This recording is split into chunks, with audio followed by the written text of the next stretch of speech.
Firstly, I've been hugely impressed with the attitude, effort and conduct of all students last week. Thank you to all of you for helping them get organised and ready for school after such a long break from normality. Last week we had our first confirmed cases of COVID-19 in school. In response to these confirmed cases, we have over this weekend informed Bedford Borough Council, our Governors Trust and the Public Health England team, worked with the families of the confirmed cases and staff to support their wellbeing concerns. Unless we have contacted you over the weekend, school life continues as normal until you hear otherwise. With 1,200 students and 160 staff in school each day, we have to remain both vigilant and fully prepared to deal with any further confirmed cases of COVID-19 we may be unfortunate to experience. We are, however, confident that the measures we've implemented are the best possible way to minimise these incidents and to ensure that everybody is as safe as possible whilst continuing to offer your children a broad and balanced curriculum. That was it. Not a nice one to write.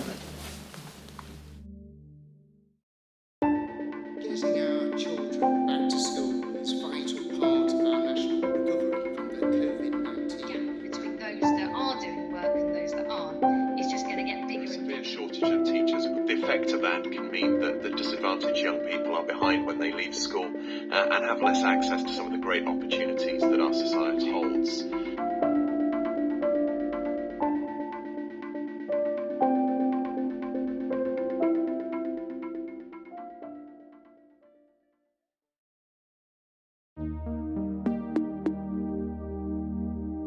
Hello Year 7s, my name is Mr Della. I'm the head teacher at Bedford Academy. I hope that you're thrilled that you've got a place with us. We certainly are thrilled to have you, and you're joining our first ever full year group in Year 7 of 230 students. Morning. Back so soon. How you doing, buddy? Do you know where you're going? Morning, Emily. You're right, lovely. Right, have a good day, guys.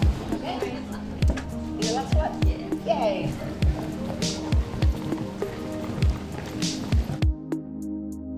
Okay guys, quieten down for me please. So can we come in and take our seats? Can you sanitise on your way in, please? Hi Amelia.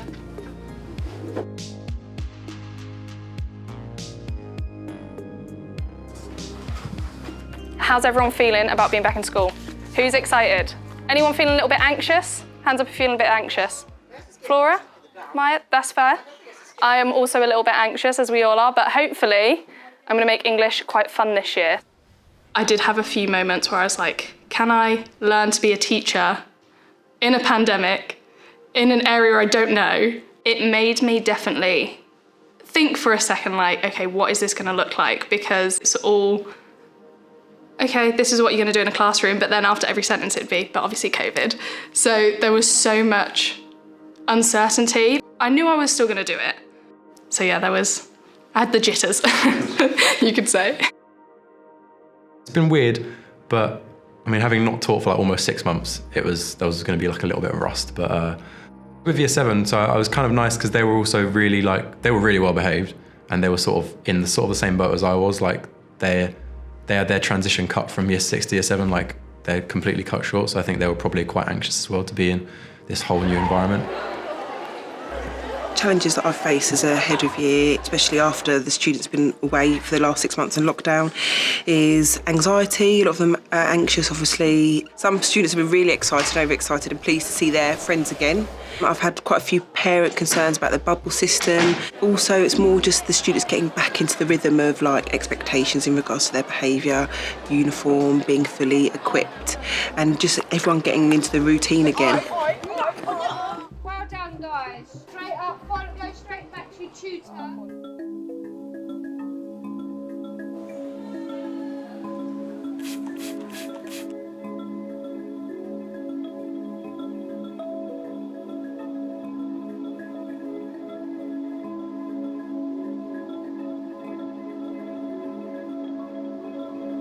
We gathered together, we heard on the Wednesday, got plans in place for the community on the Thursday, and obviously shared the news that we were going into lockdown on the Friday after school. I think there was just a lot of like anxiety about what was going to happen. I think nobody knew. This was like a step into the unknown. I think initially we thought it was going to be the week before Easter, the 2 weeks for Easter, and then a week after, and then we were all going to be back like we are now. We've had an increased amount of students completing their homework this week through ePraise, so well done everybody. A different challenge for you all this weekend, for staff and for students, is juggling for 5 seconds with 3 items of your choice. This is the first time in 5 weeks we've had 3 toilet rolls in our house, so I'm going to celebrate that by using these. My mum's an NHS nurse, so she'd work all through lockdown every day. So there was me and 2 other people, so there was only 3 people in school. There was always that worry that maybe she got coronavirus and spread it to me, my brother and sister, but my mum had to go to work. She had to try and do what she could to help. The school was helping me by looking after just while mum was at work, maybe letting me come in early, like asking me how your mum was, just the small questions just helped. And hopefully something we're not going to see again. We've put everything in place to try and stop it happening and stop it spreading in school, and that's the most important thing now, to get students back safely into the school community. Sensibly getting back to form now. Some, they've gone away and they've been doing all the remote learning and they're completely up to date. But for some students, there has been a gap in learning. It's nothing to do with, oh, that's the lower sets that's happening to. It's even in my higher sets.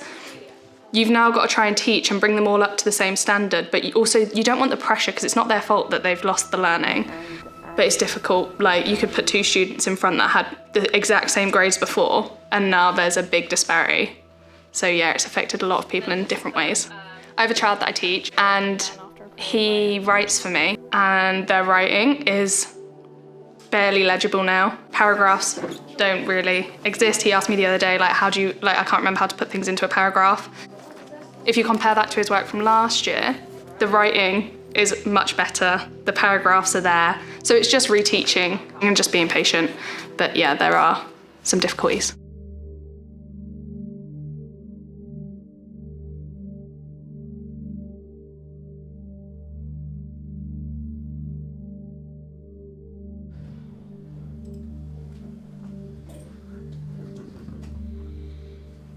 What do you want me to tell you?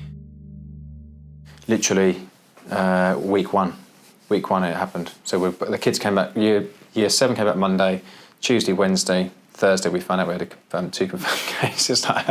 How's your luck? But then on the Monday we wrote to all the parents to say, 9 o'clock the letter went out to parents on the Monday saying, look, we've had confirmed cases, we're open and honest with the community, it's massively important, and we said to them, we've had 2 confirmed cases and we're going to have more, and all we can do is follow the guidance that we've got and make sure that we openly communicate that. And I'm sure there was stuff on social media that was saying we should have done this, should have done that, but we're really, really clear, like all schools have to be, that we follow the government guidance. That's it.